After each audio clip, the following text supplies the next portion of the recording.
ಶುಕ್ಲಾಂಬರಧರಂ ವಿಷ್ಣುಂ ಶಶಿವರ್ಣಂ ಚತುರ್ಭುಜಂ ಪ್ರಸನ್ನವದನಂ ಧ್ಯಾಯೇತ್ ಸರ್ವವಿಘ್ನೋಪಶಾಂತಯೇ ಸರ್ವವಿಘ್ನಪ್ರಶಮನಂ ಸರ್ವಸಿದ್ಧಿಕರಂ ಪರಂ ಸರ್ವಜೀವ ಪ್ರಣೇತಾರಂ ವಂದೇ ವಿಜಯದಂಬರಿಂ ಲಕ್ಷ್ಮೀನಾರಾಯಣಂ ವಂದೇ ತದ್ಭಕ್ತಪ್ರವರೋಹ್ಯಃ ಶ್ರೀಮದಾನಂದತೀರ್ಥಾಖ್ಯೋ ಗುರುಸ್ತಂಜನಮಾಮ್ಯಂ ವೇದೇ ರಾಮಾಯಣೇ ಚೈವ ಪುರಾಣೇ ಭಾರತೆ ಸ ಆದೋಂತೆ ಚ ಮಧ್ಯೆ ಚ ವಿಷ್ಣುಃ ಸರ್ವತ್ರ ಗೀಯತೆ ರಮಾಪತಿಂ ಪೂರ್ಣಗುಣಂ ಮುಕುಂದಂ ವ್ಯಾಸಂ ಚ ವಿಜ್ಞಾನಸಹಸ್ರಭಾನುಂ ಪೂರ್ಣಪ್ರಬೋಧಂಚ ಸುತತ್ವದೀಪಂ ಕ್ರಮಾಗುರುಶ್ಚ ಪ್ರಣಮಾಮಿ ಮೂರ್ಧನಾ ಅಭ್ರಮಂ ಭಂಗರಹಿತಂ ಅಜಡಂ ವಿಮಲಂ ಸದಾ ಆನಂದತೀರ್ಥಮತುಲಂ ಭಜೆ ತಾಪತ್ರಯಾಪಂ ಮಿಥ್ಯಾಸಿದ್ಧಾಂತ ದುರ್ಧ್ವಾಂತ ವಿಧ್ವಂಸನ ವಿಚಕ್ಷಣಃ ಜಯತೀರ್ಥಾಖ್ಯತರನಿರ್ಭಾಸತಾನ್ನೋ ಹೃದಂಬರೇ ಅರ್ಥಿಕಲ್ಪಿತಕಲ್ಪೋಯಂ ಪ್ರತ್ಯರ್ಥಿಗತಿಕೇಸರಿ ವ್ಯಾಸತೀರ್ಥಗುರು ಭೂಯಾದುಸ್ಮದಿಷ್ಟಾರ್ಥಸಿದ್ಧೇ ತಪೋವಿದ್ಯಾವಿರಕ್ತ್ಯಾದಿ ಸದ್ಗುಣೌಘಾಕರಾನಹಂ ವಾಜರಾಜಗುರೂನ್ ವಂದೇ ಹಯಗ್ರೀವಪದಾಶ್ರಯಾನ್ ಪೂಜ್ಯಾಯ ರಾಘವೇಂದ್ರಾಯ ಸತ್ಯಧರ್ಮರತಾಯ ಚ ಭಜತಾಂ ಕಲ್ಪವೃಕ್ಷಾಯ ನಮತಾಂ ಕಾಮಧೇನವೇ. ಸಂಜಯ ಧೃತರಾಷ್ಟ್ರ ಉವಾಚ ಧರ್ಮಕ್ಷೇತ್ರೇ ಕುರುಕ್ಷೇತ್ರೇ ಸಮವೇತಾಯೋತ್ಸವಃ ಮಾಮಕಾಃ ಪಾಂಡವಾಶ್ಚೈವ ಕಿಂ ಕುರುವತ ಸಂಜಯ. ದ್ವಿತೀಯಾಧ್ಯಾಯದಲ್ಲಿ ಸುಖ ದುಃಖೇ ಸಮೇ ಕೃತ್ವ ಲಾಭಾಲಾಭೋ ಜಯಾಜಯೌ ತಥೋ ಯುದ್ಧ ಯುಜ್ಯಸ್ವ ನೈವಂ ಪಾಪಮವಾಪ್ಸ್ಯಸಿ. ಯುದ್ಧ ಮಾಡಿದರೆ ಪಾಪ ಬರ್ತದೆ ಅಂತ ತಿಳ್ಕೋಬೇಡಿ. ಯುದ್ಧ ಪಾಪಕರ ಅಲ್ಲ. ಯಾಕೆಂದ್ರೆ ಹಿಂಸೆ ಪಾಪಕರ ಹೌದು. ಯುದ್ಧ ಹಿಂಸೆ ಅದನ್ನು ಈಕ್ವಲೈಸ್ ಮಾಡಬಾರದು. ಯುದ್ಧ ಅಂತನ್ನೋದು ನಾರಾಯಣ ದ್ವೇಷಿಗಳಿಗೆ ದಂಡನೆ. ಅದು ಹಿಂಸೆ ಅಂತ ಅನ್ನಿಸುವುದಿಲ್ಲ. ಈಗ ಅಪರಾಧಿಗಳಿಗೆ ಮರಣದಂಡ ಶಿಕ್ಷಣೆ ಕೊಡ್ತಾನೆ ರಾಜ, ಅದು ಹಿಂಸೆ ಅಂತ ಅನ್ನಿಸುವುದಿಲ್ಲ. ಹಿಂಸೆ ಯಾವುದದು? ಧರ್ಮಕ್ಕೆ ವಿರುದ್ಧವಾಗಿರತಕ್ಕಂಥದ್ದು ಹಿಂಸೆ, ಅದು ಪಾಪಕರ. ಧರ್ಮಕ್ಕೆ ಅನುಗುಣವಾಗಿರತಕ್ಕಂತಹ ಹಿಂಸೆ ಅದು ಪುಣ್ಯಕರ. ನೈವಂ ಪಾಪಮವಾಪ್ಸ್ಯಸಿ. ನೀವು ಸುಖ ದುಃಖಿ ಸಮೇ ಕೃತ್ವ, ನಿನ್ನ ಸುಖ ದುಃಖಗಳನ್ನು ಮಾತ್ರ ನಿಮಿತ್ತವಾಗಿ ಇಟ್ಟುಕೊಂಡು ಯುದ್ಧ ಮಾಡಬೇಡ. ನಿನಗೆ ಸುಖ ದುಃಖ ಸಮಾನವಾಗಿರಬೇಕು. ಅಂದ್ರೆ ಪರಮಾತ್ಮನ ಸೇವಾ ಮಾತ್ರ ಮಾಡುವುದು ಮುಖ್ಯ ಉದ್ದೇಶ. ನನ್ನ ಸುಖ ದುಃಖಗಳು ಮುಖ್ಯ ಅಲ್ಲ. ನನಗೆ ಸುಖ ಹೇಗೋ ದುಃಖ ಹೇಗೋ ಹಾಗೆ ಸುಖನೂ ಕೂಡ ನನಗೆ ಬೇಡ. ನನಗೆ ಬೇಡ.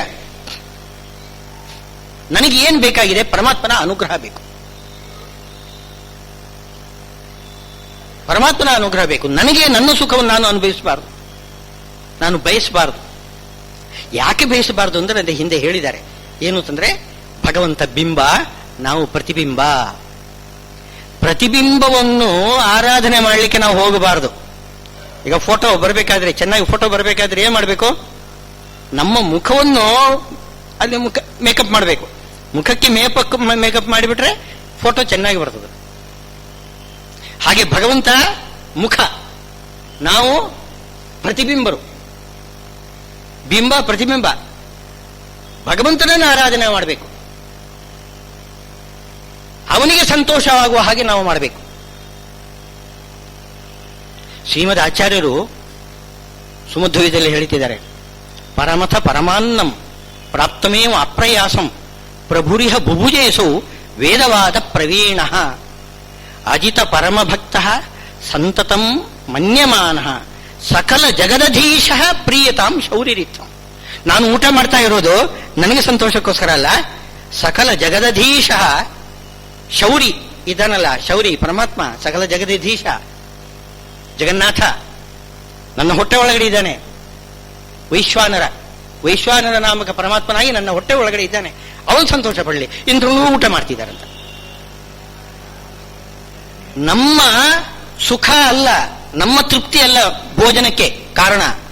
ಭೋಜನಕ್ಕೆ ಕಾರಣ ಒಳಗಡೆ ಭಗವಂತನಿಗೆ ಸಂತೋಷ ಆಗಲಿ. ಆವಾಗ ನಮಗೆ ಸಂತೋಷ ಆಗೇ ಆಗ್ತದೆ. ಬಿಂಬ ಯಾವ ರೀತಿ ಕುಣಿದ್ರೆ ಪ್ರತಿಬಿಂಬ ಹಾಗೇನೆ ಕುಣಿತದೆ. ಬೇರೆ ನಾವು ಪ್ರಯತ್ನ ಮಾಡೋದೇ ಬೇಡ. ಇಷ್ಟೇ ವ್ಯತ್ಯಾಸ. ನಾವು ಏನ್ ಮಾಡ್ತೇವೆ? ನಮ್ಮ ಸುಖ ಅಂತ ಹೇಳ್ಕೊಂಡು ಬರ್ತೇವೆ. ಇಲ್ಲ, ಪರಮಾತ್ಮನಿಗೆ ಸಂತೋಷ ಆಗಲಿ. ಪರಮಾತ್ಮನಿಗೆ ಸಂತೋಷ ಆದರೆ ನನಗೆ ಸಂತೋಷ ಆಗೇ ಆಗ್ತದೆ. ನಾನು ಯಾಕೆ ಪ್ರಯತ್ನ ಮಾಡಬೇಕು? ಹೀಗೆ ನನ್ನ ಸುಖ ದುಃಖಗಳನ್ನು ಸಮಾನವಾಗಿ ಕಾಣಬೇಕು. ಅಂದ್ರೆ ದುಃಖ ಆಗಲಿ ಸುಖ ಆಗಲಿ ಎರಡೂ ನಮಗೇನು ತೊಂದರೆ ಏನಿಲ್ಲ. ಪರಮಾತ್ಮನಿಗೆ ಸಂತೋಷ ಆಗಬೇಕು. ಪರಮಾತ್ಮನಿಗೆ ಸಂತೋಷ ಆಗಬೇಕು. ಆ ರೀತಿ ಯುದ್ಧ ಮಾಡಬೇಕು. ಹೀಗೆ ಯುದ್ಧ ಮಾಡಿದರೆ ನಿನಗೆ ಪಾಪ ಇಲ್ಲ.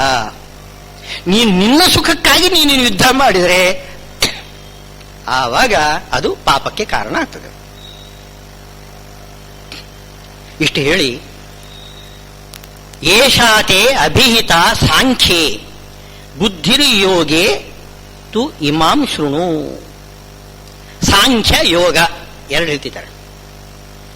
ಸಾಂಖ್ಯ ಯೋಗ ಶಬ್ದ ಅದು ಸ್ವಲ್ಪ ನಮಗೆ ಮಿಸ್ಲೀಡಿಂಗ್. ಅದು ಏನು ಸಾಂಖ್ಯ ಇದೆಯಲ್ಲ, ಯಾವುದು ಸಾಂಖ್ಯಶಾಸ್ತ್ರ ಒಂದಿದೆ, ಯೋಗಶಾಸ್ತ್ರ ಅಂತ ಒಂದಿದೆ. ಕಪಿಲ ಮುನಿ ರಚನೆ ಮಾಡಿರ್ತಕ್ಕಂಥದ್ದು ಸಾಂಖ್ಯಶಾಸ್ತ್ರ ಇದೆ. ಪತಂಜಲಿಯ ಯೋಗ ಇದೆ. ಈ ಪತಂಜಲಿಯ ಯೋಗ ನಾವು ಎಷ್ಟು ಫಾಲೋ ಮಾಡ್ಬೋದು? ಅವನೇನು ಆಸನ ಇತ್ಯಾದಿಗಳೆಲ್ಲ ಹೇಳ್ಕೊಡ್ತಾನಲ್ಲ, ಅದನ್ನು ನಾವು ಏನು ಮಾಡಬೇಕು? ಸಮಾಧಿ ಹೇಗೆ ಮಾಡ್ತಾನೆ ಅವನು? ಸಮಾಧಿ ಅದು ನಿರ್ಬೀಜ ಸಮಾಧಿ ಮಾಡಬೇಕಾಗಿಲ್ಲ, ಸಬೀಜ ಸಮಾಧಿ ಮಾಡಬಹುದು. ಒಬ್ಬ ಈಶ್ವರನನ್ನು ಇಟ್ಟುಕೊಳ್ಳಿ ಅಂತ ಹೇಳ್ತಾನೆ. ಒಬ್ಬ ಸುಮ್ಮನೆ ಈಶ್ವರ ಇಲ್ಲವೇ ಇಲ್ಲ ಅವರಲ್ಲಿ. ಸಾಂಖ್ಯರಲ್ಲಿ ಈಶ್ವರನೇ ಇಲ್ಲ. ಆ ಪತಂಜಲಿ ಏನು ಮಾಡ್ತಿದ್ದಾನೆ? ಒಬ್ಬ ಈಶ್ವರನನ್ನು ಏನು ಮಾಡಿ ನೀವು ಅಂತ. ಅವನು ಈಶ್ವರನೇ ಅಲ್ಲ. ಈಶ್ವರ ಅಂದ್ರೆ ಯಾರು? ಸ್ವತಂತ್ರೋ ಭಗವಾನ್ ವಿಷ್ಣು. ಸ್ವತಂತ್ರನಾಗಿದ್ದಾನೆ ಅವನು ಈಶ್ವರ. ಈಷ್ಟೇ ಇತಿ ಈಶ್ವರ. ಈಷ್ಟೇ ಅಂತಂದ್ರೆ ಏನು? ಸ್ವತಂತ್ರನಾಗಿ ಎಲ್ಲರನ್ನು ಆಳತಕ್ಕಂಥವನು ಈಶ್ವರ. ಅಂಥ ಈಶ್ವರ ಯೋಗದಲ್ಲಿಯೂ ಇಲ್ಲ, ಸಾಂಖ್ಯರಲ್ಲಂತೂ ಇಲ್ಲವೇ ಇಲ್ಲ. ಸಾಂಖ್ಯ ಯೋಗ ಎರಡೆರಡು ಒಟ್ಟಿಗೆ ಅಣ್ಣ ತಮ್ಮಂದಿರು ಅವರು, ಒಂದೇ ಇದು. ನ್ಯಾಯ ವೈಶೇಷಿಕ ಇದ್ದ ಹಾಗೆ ಸಾಂಖ್ಯ ಯೋಗ ಇಬ್ಬರೂ ಕೂಡ ನಿರೀಶ್ವರವಾದಿಗಳು. ಅವರಿಗೆ ಈಶ್ವರ ಬೇಡ. ಮತ್ತು ಅದನ್ನು ಯಾಕೆ ಹಾಕಿದ್ರು ಅಂತ ಒಂದು ನಮಗೆ ಪ್ರಶ್ನೆ ಬರ್ತದೆ. ಸಾಂಖ್ಯ ಯೋಗ ಶಬ್ದವನ್ನು ಯಾಕೆ ಹಾಕಿದ್ರು? ಶ್ರೀಕೃಷ್ಣ ಯಾಕೆ ಪ್ರಯೋಗ ಮಾಡಿದ್ದಾನೆ? ಪ್ರಸಿದ್ಧವಾಗಿರತಕ್ಕಂಥದ್ದು ಸಾಂಖ್ಯ, ನಿರೀಶ್ವರ ಸಾಂಖ್ಯ. ಯೋಗ ನಿರೀಶ್ವರ ಯೋಗ.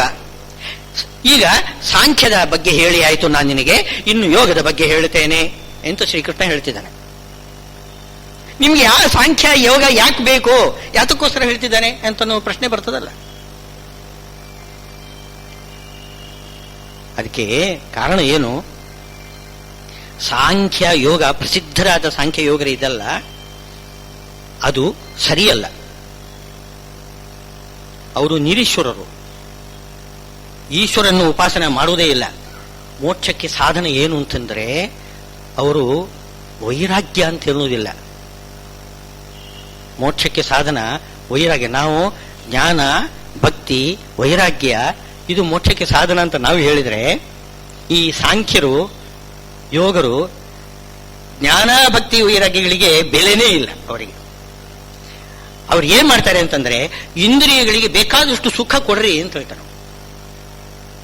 ಈ ಶಾಕ್ತರಿದ್ದಾರೆ ನೋಡಿ, ಶಾಕ್ತರು ವಾಮಾಚಾರಿಗಳು ಇದ್ದಾರೆ. ಮದ್ಯ, ಮಾಂಸ, ಮೈಥುನ ಮುಂತಾಗಿರ್ತಕ್ಕಂಥದ್ದು ಈ ದುಷ್ಟ ಆಚಾರಗಳು. ಚೆನ್ನಾಗಿ ಊಟ ಮಾಡಿ, ಸಿಕ್ಕಿದ್ದನ್ನೆಲ್ಲ ಊಟ ಮಾಡಿ, ನಿಷಿದ್ಧವಾಗಲಿ ಅನಿಷಿದ್ಧವಾಗಲಿ ಎಲ್ಲ ಊಟ ಮಾಡಿ ನೀವು. ಆದರೆ ಊಟ ಆದ ಮೇಲೆ ನಿಮಗೆ ವೈರಾಗ್ಯ ಬರ್ತದಲ್ಲ, ಅದು ಸಾಕು ಅಂತ ಅವ್ರು ಹೇಳೋದು. ಚೆನ್ನಾಗಿ ಊಟ ಮಾಡಿದ್ರಿ ಅಂತಂದ್ರೆ ಅನ್ನದಲ್ಲಿ ವೈರಾಗ್ಯ ಬರ್ತದೆ. ಊಟನೇ ಮಾಡಿಲ್ಲ ಅಂದ್ರೆ ಅನ್ನದ ಮೇಲೆ ವೈರಾಗ್ಯ ಬರ್ತದ? ಬರುವುದಿಲ್ಲ. ಅದಕ್ಕೆ ನೀವು ಸುಮ್ಮನೆ ವೈರಾಗ್ಯ ಅಂತ ಹೇಳ್ಕೊಂಡು ನಿಮ್ಮ ಈ ಶರೀರವನ್ನು, ಮನಸ್ಸನ್ನು, ಇಂದ್ರಿಯಗಳನ್ನು ದಂಡಿಸಬೇಡಿ. ಚೆನ್ನಾಗಿ ಊಟ ಮಾಡಿ, ಚೆನ್ನಾಗಿ ತಗೊಳ್ಳಿ, ಸಿಕ್ಕಿದ್ದನ್ನೆಲ್ಲ ತಗೊಳ್ಳಿ. ಅದಕ್ಕೊಂದು ಉದಾಹರಣೆ ಕೊಡ್ತಾರೆ. ರಂಗಸ್ಯ ದರ್ಶಯಿತ್ವ ಅಂತ ಒಂದು ಕಾರಿಕಾದಲ್ಲಿ ಸಾಂಖ್ಯದಲ್ಲಿ ಹೇಳ್ತಾ ಇದ್ದಾರೆ. ಈ ಭರತನಾಟ್ಯ ಮಾಡ್ತಕ್ಕಂಥವಳು ನರ್ತಕಿ ಸ್ಟೇಜಿಗೆ ಬರ್ತಾಳೆ. ಆ ಸ್ಟೇಜಿಗೆ ಬಂದು ಅವಳು ಡ್ಯಾನ್ಸ್ ಮಾಡ್ತಾಳೆ, ಕುಣಿತಾಳೆ. ಇವನು ಪ್ರೇಕ್ಷಕ ಅಲ್ಲಿ ಕೂತಿರ್ತಾನೆ. ಏನ್ ಮಾಡ್ತಾನೆ? ಸುಮ್ಮನೆ ನೋಡ್ತಾ ಇರ್ತಾನೆ. ಅವನೇನು ಕೆಲಸ ಏನಿಲ್ಲ, ಸುಮ್ಮನೆ ನೋಡೋದಷ್ಟೇ ಕೆಲಸ. ಎಲ್ಲ ಅವಳೇ ಮಾಡ್ತಾಳೆ. ಎಲ್ಲ ನಾಟ್ಯ ಭಂಗಿಗಳನ್ನು ತನಗೆ ಗೊತ್ತಿದ್ದನ್ನೆಲ್ಲ ತೋರಿಸಿ ಬಿಡ್ತಾಳೆ. ಎಲ್ಲ ತೋರಿಸಿ ಆದಮೇಲೆ ಅವಳು ತನ್ನ ಕೆಲಸ ಆಯಿತು, ಎಲ್ಲ ತೋರಿಸಿ ಆಯಿತು, ತನ್ನ ವಿದ್ಯೆಯನ್ನೆಲ್ಲ ತೋರಿಸಿ ಆಯಿತು, ಮುಗೀತು ಅಂತ ಅಂದ್ಕೊಂಡು ಅವಳು ಹೊರಟೋಗ್ಬಿಡ್ತಾಳೆ. ಅಲ್ಲಿ ಪರದೆಗೆ ಬೀಳ್ತಾಳೆ. ಇವನು ಆಮೇಲೆ ಒನ್ಸ್ ಮೋರ್ ಅಂತ ಹೇಳುವಲ್ಲಿ ಇದಿಲ್ಲ, ಅವನಿಗೆ ಸ್ವಾತಂತ್ರ್ಯ ಇಲ್ಲ. ಪ್ರಕೃತಿ ಕರ್ತ್ರಿ, ಅವಳು ಏನು ತೋರಿಸ್ತಾಳೆ ಅದನ್ನು ಇವನು ನೋಡ್ಬೇಕಷ್ಟೇ ಹೊರತು ಇವನಿಗೆ ಸ್ವಾತಂತ್ರ್ಯ ಇಲ್ಲ. ಸ್ವಾತಂತ್ರ್ಯ ಇರುವುದು ಅವಳಿಗೆ. ಇಲ್ಲಿ ಪ್ರಕೃತಿ ಅಂತಂದ್ರೆ ಜಡ. ಯಾವುದದು? ಮನಸ್ಸು, ಇಂದ್ರಿಯಗಳು. ನಮ್ಮ ಮನಸ್ಸು, ಇಂದ್ರಿಯ, ಶರೀರ ಇದೆಲ್ಲ ಅದು ಏನು ಹೇಳ್ತದೆ ಅದು ನಾವು ಕೇಳ್ತೇವೆ, ಹೌದೇ ಅಲ್ವೇ? ಅದು ಏನು ಹೇಳ್ತದೆ ನಾವು ಕೇಳ್ತೇವೆ. ನಾವು ಅದಕ್ಕೆ ಸ್ವತಂತ್ರರಲ್ಲ. ನನ್ನ ಮನಸ್ಸು ಏನು ಹೇಳ್ತದೆ, ನನ್ನ ಇಂದ್ರಿಯಗಳು ಏನು ಬಯಸ್ತದೆ, ನನ್ನ ಶರೀರಕ್ಕೆ ಏನು ಬೇಕು ಅದನ್ನ ನಾನು ಮಾಡ್ತೇನೆ ಹೊರತು ಇನ್ಯಾವ ನನಗೆ ಸ್ವಾತಂತ್ರ್ಯನೇ ಇಲ್ಲ. ಸಾಂಖ್ಯರು ಇದನ್ನು ಹೇಳ್ತಾರೆ. ಎಲ್ಲಿದೆ ನಿಮಗೆ ಸ್ವಾತಂತ್ರ್ಯ? ಸ್ವಾತಂತ್ರ್ಯ ಇರುವುದು ನಿಮ್ಮ ಶರೀರಕ್ಕೆ, ಇಂದ್ರಿಯಕ್ಕೆ, ಮನಸ್ಸಿಗೆ. ಇದನ್ನೇ ಪ್ರಕೃತಿ ಅಂತ ಅನ್ನೋದು. ಪ್ರಕೃತಿ ಕರ್ತ್ರಿ. ಪುರುಷಸ್ತು ಪುಷ್ಕರ ಫಲಾಶವತ್ ನಿರ್ಲಿಪ್ತ. ಅವನು ನಿರ್ಲಿಪ್ತನಾಗಿರ್ತಾನೆ. ಅವನಿಗೇನು ಸ್ವಾತಂತ್ರ್ಯ ಇಲ್ಲ, ನೋಡುವುದಷ್ಟೇ ಕೆಲಸ ಅವನಿಗೆ. ಈ ಶರೀರ ನೋಡಿ, ಶರೀರ ಇರುವಷ್ಟು ಕಾಲ ನಿಮಗೆ ಸುಖ ಕೊಡ್ತದೆ, ಆಮೇಲೆ ಒಂದು ದಿವಸ ನಾಶ ಆಗಿಬಿಡ್ತದೆ, ಹೊರಟೋಗ್ಬಿಡ್ತದೆ. ಇದೇ ರೀತಿಯಲ್ಲಿ ಸ್ವಲ್ಪ ಸಮಯದ ಮೇಲೆ ಮನಸ್ಸು, ಇಂದ್ರಿಯಗಳು ತಮ್ಮಿಂತಾರು ಹೊರಟೋಗ್ತವೆ. ಯಾವಾಗ? ಎಲ್ಲ ಅನುಭವಿಸಿದ ಮೇಲೆ. ಎಲ್ಲ ನಾಟ್ಯವನ್ನು ನೋಡಿದ ಮೇಲೆ ಅವಳು ಎದ್ದು ಹೊರಟೋಗ್ತಾಳಲ್ಲ, ಹಾಗೆ ನಾವು ಎಲ್ಲ ಅನುಭವಿಸಿದ ಮೇಲೆ ಎಲ್ಲ ಪ್ರಕೃತಿ ತಾನೇ ಹೊರಟೋಗಿಬಿಡ್ತಾಳೆ. ಹಾಗಾದ್ರೆ ಭುಕ್ತಿ ಮುಕ್ತಿ ಎರಡನ್ನೂ ಕೂಡ ಕೊಡತಕ್ಕಂಥವಳು ಯಾರು? ಪ್ರಕೃತಿ. ಜಡವಾದ ಶರೀರ, ಇಂದ್ರಿಯ, ಅಂತಃಕರಣಗಳು. ಇದಕ್ಕೆ ನೀವು ವೈರಾಗ್ಯ ಬೇಡ, ಏನು ಬೇಡ, ಹೀಗೆ ಹೇಳ್ತಕ್ಕಂಥವ್ರು ಯಾರು? ಸಾಂಖ್ಯರು, ಯೋಗರು. ಹಾಗೆ ಹೇಳಬೇಡಿ ಅಂತ ಅನ್ನೋದಕ್ಕೋಸ್ಕರನೇ ಆ ಶಬ್ದವನ್ನು, ಸಾಂಖ್ಯ ಯೋಗ ಶಬ್ದವನ್ನು ಪ್ರಯೋಗ ಮಾಡಿದ್ದಾನೆ ಶ್ರೀಕೃಷ್ಣ. ಈ ಸಾಂಖ್ಯ ಯೋಗವನ್ನು ತಗೋಬೇಡಿ. ಸಾಂಖ್ಯ ಅಂದ್ರೆ ಏನು? ಬೇರೆನೇ ಇದೆ. ಶ್ರೀಮದ್ ಆಚಾರ್ಯರು ಹೇಳ್ತಾರೆ, ಶುದ್ಧಾತ್ಮ ತತ್ವ ವಿಜ್ಞಾನಂ ಸಾಂಖ್ಯಮಿತ್ಯ ವಿಧೀಯತೆ. ಶುದ್ಧವಾಗಿರತಕ್ಕಂತಹ ಪರಮಾತ್ಮ ತತ್ವಜ್ಞಾನಕ್ಕೆ ಸಾಂಖ್ಯ ಅಂತ ಹೆಸರು. ಈ ಸಾಂಖ್ಯ ಅಲ್ಲ, ಯಾರು ಪ್ರಸಿದ್ಧವಾಗಿರತಕ್ಕಂಥದ್ದು ಕಪಿಲ. ಅದು ಕೂಡ ಕಪಿಲನೇ ಹೇಳಿತ್ತು. ಅಲ್ಲಿ ಸ್ವಾರಸ್ಯ ಇದೆ ನೋಡಿ. ಮಹರ್ಷಿ ಕಪಿಲಾಚಾರ್ಯ ಕೃತಜ್ಞೋ ಮೇದಿನೀಪತಿ ಅಂತ ಹೇಳಿ ವಿಷ್ಣು ಸಹಸ್ರನಾಮದಲ್ಲಿ ಮಹರ್ಷಿ ಕಪಿಲಾಚಾರ್ಯ ಅಂತ.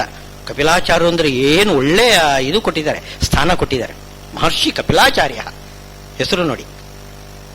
ಮಹರ್ಷಿ ಕಪಿಲ ಆಚಾರ್ಯ. ಯಾರು? ಈ ಕಪಿಲ ಅಲ್ಲ, ಪರಮಾತ್ಮನ ಅವತಾರ ಕಪಿಲ.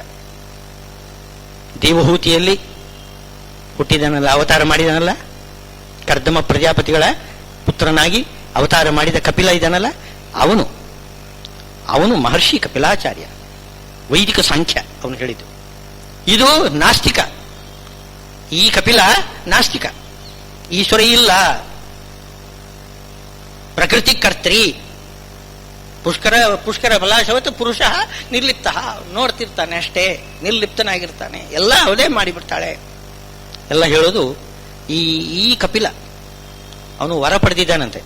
ಶ್ರೀಮದ್ ಆಚಾರ್ಯ ಹೇಳ್ತಾರೆ, ಕಪಿಲ ಅಂತ ಒಬ್ಬ ಇದ್ದಾನೆ, ಮಹಿದಾಸ ಅಂತ ಇನ್ನೊಬ್ಬಿದ್ದಾನೆ, ಇನ್ನೊಬ್ಬ ಕೃಷ್ಣ ಅಂತಿದ್ದಾನೆ. ಈ 3 ಮಂದಿ ಭಗವಂತನ ಅವತಾರ ಅಲ್ಲ. ಭಗವಂತನ ಅವತಾರ 3 ಜನ ಇದ್ದಾರೆ, ಕಪಿಲ, ಮಹಿದಾಸ, ಕೃಷ್ಣ. ಆದರೆ ಅದೇ ಹೆಸರಿನ 3 ಕಪಿಲ, ಮಹಿದಾಸ, ಕೃಷ್ಣ 3 ಇದ್ದಾರೆ. ಅವರು ವರ ಪಡೆದು ದುಷ್ಟಶಾಸ್ತ್ರವನ್ನೆಲ್ಲ ರಚನೆ ಮಾಡಿದ್ದಾರೆ. ಇದು ಈ ಕಪಿಲ, ಅದು ಸರಿಯಾದ ಶಾಸ್ತ್ರ ಅಲ್ಲ. ಅದು ಅಲ್ಲ ಅಂತ ತೋರಿಸುವುದಕ್ಕೋಸ್ಕರನೇ ಸಾಂಖ್ಯ ಯೋಗ ಶಬ್ದವನ್ನು ಪ್ರಯೋಗ ಮಾಡಿದ್ದಾರೆ. ಯಾಕೆ ಮುಂದಕ್ಕೆ ಅದಕ್ಕೆ ವಿರುದ್ಧವಾಗಿ ಇಂದ್ರಿಯ ನಿಗ್ರಹವನ್ನು ಹೇಳ್ತಿದ್ದಾರೆ. ಇಂದ್ರಿಯ ನಿಗ್ರಹ ಮಾಡಬೇಡಿ ಅಂತ ಸಾಂಖ್ಯ ಹೇಳಿದರೆ, ಇಲ್ಲಿ ಶ್ರೀಕೃಷ್ಣ ಇಂದ್ರಿಯ ನಿಗ್ರಹ ಮಾಡ್ರಿ. ಮನಸ್ಸನ್ನು ಹತೋಟಿಯಲ್ಲಿ ಇಟ್ಕೊಳ್ಳಿ. ಮನೋಜಯ, ಇಂದ್ರಿಯ ಜಯ, ಅದು ನಿಮಗೆ ಮೋಕ್ಷಕ್ಕೆ ಕಾರಣ ಅಂತ ಮುಂದೆ ಹೇಳ್ತಾರೆ. ಏಷಾತೆ ಅಭೀತ ಸಾಂಖ್ಯೆ ಬುದ್ಧಿರಿ ಯೋಗಿ. ಹಾಗಿದ್ರೆ ಯೋಗ ಅಂದ್ರೆ ಅರ್ಥವೇನು? ಸಾಂಖ್ಯ ಅಂದ್ರೇನು? ಶುದ್ಧ ಪರಮಾತ್ಮ ತತ್ವಜ್ಞಾನ. ಯೋಗ ಅಂದ್ರೆ ಆ ಪರಮಾತ್ಮ ತತ್ವಜ್ಞಾನವನ್ನು ಪಡೆಯತಕ್ಕಂಥ ಒಂದು ಉಪಾಯ, ಸಾಧನ. ಅದು ದೊಡ್ಡ ಸಂಪತ್ತದು. ಶುದ್ಧ ಪರಮಾತ್ಮ ತತ್ವಜ್ಞಾನವೇ ಸಂಪಾದನೆಯೇ ನಮ್ಮ ಮನುಷ್ಯ ಜನ್ಮದ ಮುಖ್ಯ ಉದ್ದೇಶನೇ ಅದು. ಪರಮಾತ್ಮ ತತ್ವಜ್ಞಾನ ಸಂಪಾದನೆ ಮಾಡೋದು ದೊಡ್ಡ ಸಂಪತ್ತು. ಅದು ದೈವೀ ಸಂಪತ್ತು. ಮುಂದಕ್ಕೆ ಹೇಳ್ತಾರೆ ದೈವೀ ಸಂಪತ್ತು, ಆಸುರಿ ಸಂಪತ್ತು ಅಂತ ಭಗವದ್ಗೀತೆಯಲ್ಲಿ ಮುಂದಕ್ಕೆ ಹೇಳ್ತಾರೆ. ಆಸುರಿ ಸಂಪತ್ತಿಗೂ ದೈವೀ ಸಂಪತ್ತಿಗೂ ಏನಪ್ಪಾ ವ್ಯತ್ಯಾಸ ಅಂತಂದ್ರೆ, ಆಸುರಿ ಅಂತ ಶಬ್ದ ಹೇಳ್ತಾರೆ ನೋಡಿ, ಅಸುರ ಶಬ್ದಕ್ಕೆ ಅಸು ಅಂದ್ರೆ ಇಂದ್ರಿಯಗಳು, ಪ್ರಾಣಗಳು, ಇಂದ್ರಿಯಗಳು. ರ ಅಂತಂದ್ರೆ ಅವುಗಳನ್ನು ಸಂತೋಷಗೊಳಿಸುವುದು. ಇಂದ್ರಿಯಗಳಿಗೆ ಸಂತೋಷ ಕೊಡತಕ್ಕಂಥದ್ದು, ತೃಪ್ತಿ ನೀಡತಕ್ಕಂಥದ್ದು ಯಾವುದೊಂದು ಇದು ಸಂಪತ್ತಿದೆಯಲ್ಲ, ಅದು ಬಾಕ್ಯವಾಗಿರತಕ್ಕಂತಹ ಸಂಪತ್ತು. ಅದನ್ನು ಆಸುರಿ ಸಂಪತ್ತು ಅಂತ ಕರೆದರು. ಇನ್ನು ದೈವೀ ಸಂಪತ್ತು ಅಂತಂದ್ರೆ ಜ್ಞಾನ, ಭಕ್ತಿ, ವೈರಾಗ್ಯ ಇಂಥದ್ದುಗಳೆಲ್ಲ ದೈವೀ ಸಂಪತ್ತುಗಳು. ಆ ದೈವೀ ಸಂಪತ್ತು ಅದು ನಮಗೆ ಬೇಕು, ಹೊರತು ಆಸುರಿ ಸಂಪತ್ತು ಬೇಡ. ಆಸುರಿ ಸಂಪತ್ತನ್ನು ದೈವೀ ಸಂಪತ್ತಿನ ಒಂದು ಸಂಪಾದನೆಗಾಗಿ ಉಪಯೋಗಿಸಿಕೊಳ್ಳಿ ಬೇಕಾದ್ರೆ. ಅದು ಕೂಡ ಸಂಪತ್ತು ಅಂತ ಹೇಳಿದ್ದಾರೆ. ಆಸುರಿ ಸಂಪತ್ತು ಕೂಡ ಸಂಪತ್ತು, ಆದರೆ ನಿಬಂಧಾಯ ಆಸುರಿ ಮತ ಅಂತ ಮುಂದಕ್ಕೆ ಹೇಳ್ತಾರೆ. ದೈವೀ ಸಂಪದ್ ವಿಮೋಕ್ಷಾಯ, ಏನು ನಿಬಂಧಾಯ ಆಸುರಿ. ಅಸುರ ಸಂಪತ್ತು, ಆಸುರಿ ಸಂಪತ್ತು ನಮ್ಮನ್ನು ಕಟ್ಟಿ ಹಾಕ್ತದೆ, ಸಂಸಾರದಲ್ಲೇ ಕೂಡಿಸ್ತದೆ. ಯಾಕೆಂದ್ರೆ ಅದು ಇಂದ್ರಿಯಗಳಿಗೆ ಸುಖವನ್ನು ಕೊಡ್ಲಿಕ್ಕೋಸ್ಕರನೇ ಇರುವುದದು. ಬೇಕಾದಷ್ಟು ಸಂಪಾದನೆ ಮಾಡ್ತಾರೆ, ಹಾಗೆ ಚೆಲ್ತಾರೆ. ಯಾವುದಕ್ಕೋಸ್ಕರ? ಇಂದ್ರಿಯ ತೃಪ್ತಿಗೋಸ್ಕರ. ಇಂದ್ರಿಯ ತೃಪ್ತಿಗೋಸ್ಕರನೇ ಬೇಕಾದಷ್ಟು ಸಂಪಾದನೆ ಮಾಡೋದು. ಎಷ್ಟು ಸಂಪಾದನೆ ಮಾಡೋದು ಸಾಲದು, ಹಾಗೆ ಖರ್ಚು ಮಾಡೋದು. ಎರಡೂ ಕೂಡ ಯಾವುದಕ್ಕೆ? ಇಂದ್ರಿಯ ತೃಪ್ತಿಗೋಸ್ಕರ. ಅದು ಆಸುರಿ ಸಂಪತ್ತು ಅಂತ ಹೇಳ್ತಾರೆ. ಅದನ್ನು ಬಿಟ್ಟು ನೀವು ದೈವೀ ಸಂಪತ್ತನ್ನು ಗಳಿಸಬೇಕು. ಅದು ಯಾವುದು ಅಂದ್ರೆ ಈ ಯೋಗ ಅಂದ್ರೇನು? ಶುದ್ಧಾತ್ಮ ತತ್ವಜ್ಞಾನ ಅಂತ ಏನು ಪರಮಾತ್ಮ ತತ್ವಜ್ಞಾನ ಏನೊಂದು ಸಾಂಖ್ಯ ಇದೆ, ಅದರ ಒಂದು ಉಪಾಯ, ಅದರ ಸಾಧನ, ಅದು ಯೋಗ. ಅದು ಯಾವುದು ಅಂತ ಮುಂದಕ್ಕೆ ಹೇಳ್ತಾರೆ. ಇಷ್ಟವರೆಗೆ ಶುದ್ಧಾತ್ಮ ಪರಮಾತ್ಮ ತತ್ವಜ್ಞಾನವನ್ನು ನಾನು ಹೇಳಿದ್ದೇನೆ ನಿನಗೆ. ಅದೇ ಬಿಂಬ ಪ್ರತಿಬಿಂಬ ಭಾವ. ಬಿಂಬನನ್ನು ಉಪಾಸನ ಮಾಡಬೇಕು. ಪ್ರತಿಬಿಂಬನಾದ ಜೀವ, ಆ ಜೀವ ನಿತ್ಯ, ಅವನ ಶರೀರ ಅನಿತ್ಯ. ಅನಿತ್ಯವಾದ ಶರೀರವನ್ನು ನಾವು ಅದಕ್ಕೆ ಎಷ್ಟು ಬೆಲೆ ಕೊಡಬೇಕು ಅಂದ್ರೆ, ಅದು ಪರಮಾತ್ಮನ ಪೂಜೆಗೆ ಎಷ್ಟು ಸಾಧನ ಆಗ್ತದೆ. ಪರಮಾತ್ಮನ ಪೂಜೆಗೆ ವಿರುದ್ಧವಾಗಿ ಬಿಟ್ರೆ, ಅದು ಅಡ್ಡಿಯಾಗಿ ಬಿಟ್ರೆ, ಅಂಥ ಶರೀರವನ್ನು ತನ್ನ ಶರೀರ ಆದರೆ ತಾನೇ ಬಿಟ್ಟು ಬಿಡಬೇಕು. ಭಾಗವತದಲ್ಲಿ ಹೇಳ್ತಾರೆ, ತನ್ನ ಶರೀರ ಭಗವಂತನ ಸೇವೆಗೆ ಏನು ಸಾಧನವಾಗದೆ ಹೋದ್ರೆ ಏನು ಆತ್ಮಹತ್ಯೆ ಮಾಡ್ಕೊಳ್ಬೇಕು ಅಂತ ಹೇಳಿದ್ದಾರೆ. ಆತ್ಮಹತ್ಯೆ ಮಾಡ್ಕೋಬೇಕು ಅಂತ ಅದಕ್ಕೆ ಕ್ರಮ ಇದೆ. ಸುಮ್ಮನೆ ಆತ್ಮಹತ್ಯೆ ಮಾಡ್ಕೊಳ್ಳೋದಲ್ಲ, ಅದಕ್ಕೊಂದು ಕ್ರಮ ಇದೆ. ಅನಶನ ವ್ರತ ಇತ್ಯಾದಿಗಳೆಲ್ಲ ಮಾಡಿ ಶರೀರವನ್ನು ಬಿಡಬೇಕು ಅಂತ ಹೇಳಿದ್ದಾರೆ. ತನ್ನ ಶರೀರವನ್ನಾದರೆ ಆ ರೀತಿ ಬಿಡಬೇಕು. ಇನ್ನೊಬ್ಬರ ಶರೀರ ಧರ್ಮಕ್ಕೆ ವಿರೋಧಿಯಾಗಿ ಬಿಟ್ರೆ ಧರ್ಮ ಯುದ್ಧದಲ್ಲಿ ಸಂಹಾರ ಮಾಡಿಬಿಡ್ಬೇಕು. ಅಂತೂ ಶರೀರ ಅನಿತ್ಯ ಆದ್ದರಿಂದ ಭಗವಂತನ ಸೇವೆಗೆ ಅನುಗುಣವಾಗಿದ್ದರೆ, ಅನುಕೂಲವಾಗಿದ್ದರೆ ಆ ಶರೀರ ಬೇಕು, ಇಲ್ಲದೆ ಹೋದರೆ ಬೇಡ. ಇದನ್ನು ಇಷ್ಟವರೆಗೆ ಹಿಂದೆ ಹೇಳಿದ್ದಾರೆ. ಆದ್ದರಿಂದ ಪರಮಾತ್ಮನ ಸೇವೆಗೋಸ್ಕರ ನಮ್ಮ ಶರೀರವನ್ನು ಉಪಯೋಗಿಸಿಕೊಂಡು ನಾವೇನು ಪರಮಾತ್ಮನ ಒಂದು ಸಂತೋಷಕ್ಕೋಸ್ಕರ ನಾವು ಪ್ರಯತ್ನ ಮಾಡ್ತೇವೆ. ನೇಹಾಭಿಕ್ರಮ ನಾಶೋಸ್ತಿ ಪ್ರತ್ಯವಾಯೋ ನೈವೇದ್ಯತೆ. ನೀವು ವೈಷ್ಣವ ವ್ರತ ಏನಾದರೂ ಮಾಡಿದಿರಿ ಅಂತ ಇಟ್ಕೊಳ್ಳಿ. ಈಗ ಏಕಾದಶಿ ವ್ರತ ಮಾಡ್ತಾ ಇದ್ದೀರಿ. ಏಕಾದಶಿ ವ್ರತದ ಮಧ್ಯದಲ್ಲಿ ನೀವು ಯಾವುದೋ ಒಂದು ವ್ರತವನ್ನು ಮೊದಲೇ ಹಿಡ್ಕೊಂಡಿದ್ದೀರಿ. ಯಾವುದೋ ಒಂದು ಗಣೇಶನ ವ್ರತನೋ ಯಾವುದೋ ಒಂದು ಬೇರೆ ವ್ರತವನ್ನು ಹಿಡ್ಕೊಂಡಿದ್ದೀರಿ. ಮಧ್ಯದಲ್ಲಿ ಏಕಾದಶಿ ಬಂತು. ಆವಾಗ ಆ ಏಕಾದಶಿ ಮಾಡುವಾಗ ಆ ಹಿಂದೆ ನೀವು ಮಾಡಿಕೊಂಡು ಬಂದಿರತಕ್ಕಂತಹ ವ್ರತ ಇದೆಯಲ್ಲ, ಮಧ್ಯದಲ್ಲಿ ನಿಲ್ಲಿಸಿಬಿಡಿ, ಏನು ಪರವಾಗಿಲ್ಲ ಅಂತ ಹೇಳ್ತಾರೆ. ಅದೇ ನೀವು ವೈಷ್ಣವ ವ್ರತವನ್ನು ಮಾಡುವುದಿಲ್ಲ ಅಂತಂದ್ರೆ, ಒಂದು ದಿವಸ ನೀವು ಆ ವ್ರತವನ್ನು ಬಿಟ್ರಿ ಅಂತಂದ್ರೆ, ಯಾವುದು ಬೇರೆ ದೇವತೆಗಳ ವ್ರತ, ಏನು ಗಣೇಶನದೋ ದುರ್ಗೇನೋ ಯಾವುದೋ ಒಂದು ಬೇರೆ ವ್ರತ ನೀವು ಶುರು ಮಾಡಿದ್ದೀರಿ ಅಂತ ಇಟ್ಕೊಳ್ಳಿ. ಒಂದು ಮಂಡಲ ಮಾಡ್ತೇವೆ ಅಂತ, ಒಂದು ಮಂಡಲ 40 ದಿವಸನೋ ಏನೋ ಕೆಲವೆಲ್ಲ ಮಾಡ್ತಾರೆ, ಶುರು ಮಾಡ್ತಾರೆ ವ್ರತಗಳೆಲ್ಲ. ಆ ಮಾಡುವಾಗ ಮಧ್ಯದಲ್ಲಿ ಒಂದು ದಿವಸನೂ ಕೂಡ ನೀವು ಬಿಡಬಾರದು. ಬಿಟ್ಟು ಬಿಟ್ರೆ ಮಹಾ ಅನರ್ಥ. ಬೇರೆ ದೇವತೆಗಳ ವ್ರತ ಅಂದರೆ ಹಾಗಿರ್ತದೆ. ಸ್ವಲ್ಪ ಏನಾದರೂ ಹೆಚ್ಚು ಕಮ್ಮಿ ಆದ್ರೆ ಕ್ಷಮೆನೇ ಇಲ್ಲ. ಆದರೆ ವೈಷ್ಣವ ವ್ರತವನ್ನು ಮಾಡುವಾಗ ನೀವು ಬೇರೆ ದೇವತೆಗಳ ವ್ರತವನ್ನು ಮಾಡಲೇಬೇಕಾಗಿಲ್ಲ, ನೀವು ಬಿಟ್ಟು ಬಿಡಬಹುದು. ಮಧ್ಯದಲ್ಲಿ ಏಕಾಶಿ ಬಂತು, ನಾನು ಇವತ್ತು ಏಕಾಶಿ ಉಪವಾಸ ಮಾಡ್ತೇನೆ ಅಂತಂದ್ರೆ, ನೀವು ಆ ಗಣೇಶನ ವ್ರತನೋ ದುರ್ಗಾ ವ್ರತನೋ ಇತ್ಯಾದಿಗಳು ನೀವು ಆ ದಿವಸ ಅಲ್ಲಿ ಬಿಟ್ಟುಬಿಡಿ. ಯಾಕೆ ಶ್ರಾದ್ದ ಬಿಟ್ಟುಬಿಡಿ ಅಂತ ಹೇಳ್ತಾರೆ ನೋಡಿ. ಶ್ರಾದ್ದ ಏನಾದ್ರೂ ತಿಥಿ ಬಂತು ಅಂತಂದ್ರೆ ಮರುದಿವಸ ಮಾಡ್ರಿ. ಶ್ರಾದ್ದ ತಿಥಿ ಯಾವತ್ತಾದ್ರೂ ಬದಲು ಮಾಡೋದಿದೆಯಾ? ಇಲ್ಲ. ಇವಾಗ ಅದನ್ನು ಮಾಡ್ತಾರೆ, ಏನು ಭಾನುವಾರ ಸಿಗಬೇಕು ಅಂತ ಭಾನುವಾರ ಶ್ರಾದ್ದ ಮಾಡೋದು ಯಾವತ್ತೇ ದಿವಸ ಆದ್ರೂ. ಹಾಗೆ ಮಾಡಬಾರ್ದು ಯಾವತ್ತೂ ಕೂಡ. ಪಿತೃ ಶ್ರಾದ್ದ ಅಂತಂದ್ರೆ ಯಾವತ್ತೂ ಕೂಡ ತಿಥಿಯನ್ನು ಮೀರಬಾರದು. ಆದರೆ ಏಕಾದಶಿ ಬಂತು ಅಂತಂದ್ರೆ ಬಿಟ್ಬಿಡಿ, ಮರುದಿವಸ ಮಾಡ್ರಿ. ನೋಡಿ, ಎಲ್ಲದಕ್ಕೂ ಇದು ಅಪವಾದ. ವೈಷ್ಣವ ವ್ರತ ಮಾಡುವಾಗ ಬೇರೆ ಎಲ್ಲ ವ್ರತವನ್ನು ನೀವು ಬಿಟ್ಟುಬಿಡಿ, ವೈಷ್ಣವ ವ್ರತವನ್ನೇ ಮಾಡಿಬಿಡಿ, ನಿಮ್ಗೆ ಯಾವ ದೋಷನೂ ಕೂಡ ಇಲ್ಲ. ಅದೇ ಬೇರೆ ವ್ರತವನ್ನು ಮಾಡುವಾಗ ಸ್ವಲ್ಪ ಏನಾದರೂ ಹೆಚ್ಚು ಕಮ್ಮಿ ಆದರೆ ಮಹಾ ದೋಷ ಇದೆ. ಇಷ್ಟು ವ್ಯತ್ಯಾಸ ಇದೆ ವೈಷ್ಣವ ವ್ರತಕ್ಕೂ ಇದಕ್ಕೂ. ನೇಹ ಅಭಿಕ್ರಮನಾಶೋಸ್ತಿ ಪ್ರತ್ಯವಾಯೋ ನ ವಿದ್ಯತೆ ಸ್ವಲ್ಪಮಪ್ಯಸ್ಯ ಧರ್ಮಸ್ಯ ತ್ರಾಯತೆ ಮಹತೋ ಭಯಾತ್. ಏನು ಹೆಚ್ಚು ಮಾಡ್ಲಿಕ್ಕೆ ಆಗಲಿಲ್ಲ, ಏನು ಶಕ್ತಿ ಇಲ್ಲ, ಶರೀರದಲ್ಲಿ ಶಕ್ತಿ ಇಲ್ಲ, ಎಷ್ಟೋ ಸ್ವಲ್ಪ ಮಾಡಿದ್ದೇನೆ, ಏನೂ ಸಾಲದು, ಚಿಂತೆ ಮಾಡಬೇಡಿ. ಮುಂದಿನ ಜನ್ಮದಲ್ಲಿ ಇನ್ನೂ ಒಳ್ಳೆ ಶರೀರ ಕೊಡ್ತಾನೆ ಭಗವಂತ, ದೃಢವಾದ ಶರೀರ ಕೊಡ್ತಾನೆ, ಎಲ್ಲ ಅನುಕೂಲ ಮಾಡಿಕೊಡ್ತಾನೆ. ಆ ವೈಷ್ಣವ ವ್ರತವನ್ನು ಮುಂದುವರಿಸಲಿಕ್ಕೆ ಅವಕಾಶ ಮಾಡಿಕೊಡ್ತಾನೆ. ಹೀಗೆ ಬಹುನಾಂ ಜನ್ಮನಾಮಂತೆ, ಬಹುಜನ್ಮ ಕಳೆದಾಗ ಒಂದು ದಿವಸ ಪರಮಾತ್ಮ ಅಪರೋಕ್ಷ ಕೊಟ್ಟು ಬಿಡ್ತಾನೆ, ತೋರಿಸಿಕೊಡ್ತಾನೆ, ತನ್ನನ್ನೇ ತಾನು ಅಪರೋಕ್ಷವಾಗಿ ತೋರಿಸಿಕೊಡ್ತಾನೆ, ಉದ್ಧಾರ ಮಾಡಿಬಿಡ್ತಾನೆ, ಮೋಕ್ಷಕ್ಕೆ ಕರ್ಕೊಂಡು ಹೋಗ್ತಾನೆ. ನೀವೇನು ಸ್ವಲ್ಪ ಮಾಡಿದ್ದೀವಿ ಅಂತ ಯಾವತ್ತೂ ಕೂಡ ಚಿಂತೆ ಮಾಡಬೇಡಿ, ಅತೃಪ್ತಿ ಬೇಡ. ನಾನು ಏನೂ ಮಾಡಿಲ್ಲ, ಏನೂ ಮಾಡಿಲ್ಲ ಭಗವಂತನ ಸೇವೆ. ಹೌದು, ಏನೂ ಮಾಡಲಿಲ್ಲ ನಾವು ಏನು ಮಾಡ್ತೇವೆ? ಎಲ್ಲಿಂದ ಸಾಧ್ಯ? ಅಷ್ಟು ನಾವು ಮಾಡುದು ಇಷ್ಟೇನೆ. ಆದರೆ ಅತೃಪ್ತಿ ಪಡಬಾರದು, ನಾನೇನು ಮಾಡಿಲ್ಲ ಅಂತ. ನನಗೆ ಶಕ್ತಿ ಇದ್ದಷ್ಟು ಯಥಾಶಕ್ತಿ ಅಂತ, ಯಥಾಶಕ್ತಿ ನಾನು ಮಾಡಿದ್ದೇನೆ. ಆದರೆ ಶಕ್ತಿ ಯಥಾಶಕ್ತಿ ಮಾಡದೆ ನೀವು ವಂಚನೆ ಮಾಡಿದಿರಿ ಅಂತಂದ್ರೆ ಮಾತ್ರ ಅದು ದೋಷ ಆಗಿದೆ. ವಂಚನೆ ಕೂಡ ಯಥಾಶಕ್ತಿ ಮಾಡಬೇಕು. ಏಕಾದಶಿ ಯಥಾಶಕ್ತಿ ಅಂತಂದ್ರೆ ಫಳಾಹಾರ ಮಾಡಿಬಿಡುವುದಲ್ಲ. ನಿಮಗೆ ಶಕ್ತಿ ಇದ್ರೆ ಪೂರ್ತಿ ಉಪವಾಸ ಮಾಡಬೇಕು. ಶಕ್ತಿ ಇದ್ರೂ ಕೂಡ ಫಳಾಹಾರ ಮಾಡಿಬಿಟ್ಟು ಯಥಾಶಕ್ತಿ ಮಾಡಿದ್ದೇನೆ ಅಂದರೆ ಅದು ವಂಚನೆ ಆಗ್ತದೆ. ಹಾಗೆ ಮಾತ್ರ ಮಾಡಬಾರ್ದು.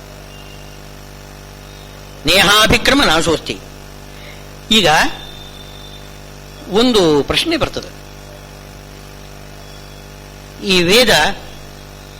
ವೇದದಲ್ಲಿ ಏನು ಹೇಳತಕ್ಕಂಥದ್ದು? ಶುದ್ಧ ಆತ್ಮತತ್ವಜ್ಞಾನವನ್ನು ಹೇಳ್ತದೆ. ವೇದ, ಭಗವದ್ಗೀತೆ, ಎಲ್ಲಾ ಶಾಸ್ತ್ರಗಳು ಶುದ್ಧವಾಗಿರ್ತಕ್ಕಂಥ ಆತ್ಮತತ್ವಜ್ಞಾನ ಹೇಳ್ತದೆ. ಅದಕ್ಕೆ ಉಪಾಯ ಯಾವುದು ಅಂತಂದ್ರೆ ಹಿಂದೆ ಹೇಳಿದ್ದು ನಿಷ್ಕಾಮ ಕರ್ಮ. ನಿಷ್ಕಾಮ ಕರ್ಮ ಅಂದ್ರೆ ಏನು? ತನ್ನ ಸುಖ ದುಃಖವನ್ನು ಆಲೋಚನೆ ಮಾಡಬಾರದು. ಭಗವಂತನ ಪ್ರೀತಿ ಆಗ್ತದೋ ಇಲ್ವೋ ಅದು ನೋಡ್ಬೇಕು.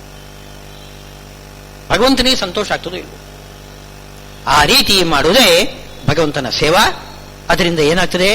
ಅಂತಃಕರಣ ಶುದ್ಧವಾಗ್ತದೆ, ಪರಮಾತ್ಮ ಬಂದು ಕೂತ್ಕೋತಾನೆ, ಆವಾಗ ನಮಗೆ ಜ್ಞಾನ ಬರ್ತದೆ. ಪರಮಾತ್ಮ ತಾನಾಗಿ ಬಂದು ಕೂತ್ಕೋತಾನೆ, ಹೃದಯದಲ್ಲಿ ಬಂದು ಕೂತ್ಕೊಳ್ತಾನೆ, ಆವಾಗ ನಮಗೆ ಜ್ಞಾನ ಬರ್ತದೆ. ಏನು ಅದರ ಬಗ್ಗೆ ಚಿಂತೆ ಮಾಡಬೇಡಿ ಅಂತ ಹೇಳ್ತಾರೆ. ಹಾಗಿದ್ರೆ ಈ ವೇದದಲ್ಲಿಯೇನೆ ಈ ಕಾಮ್ಯ ಕರ್ಮವನ್ನು ಹೇಳ್ತಿದ್ದಾರಲ್ಲ ಅಂತ ಒಂದು ಪ್ರಶ್ನೆ ಬರ್ತದೆ ನನಗೆ.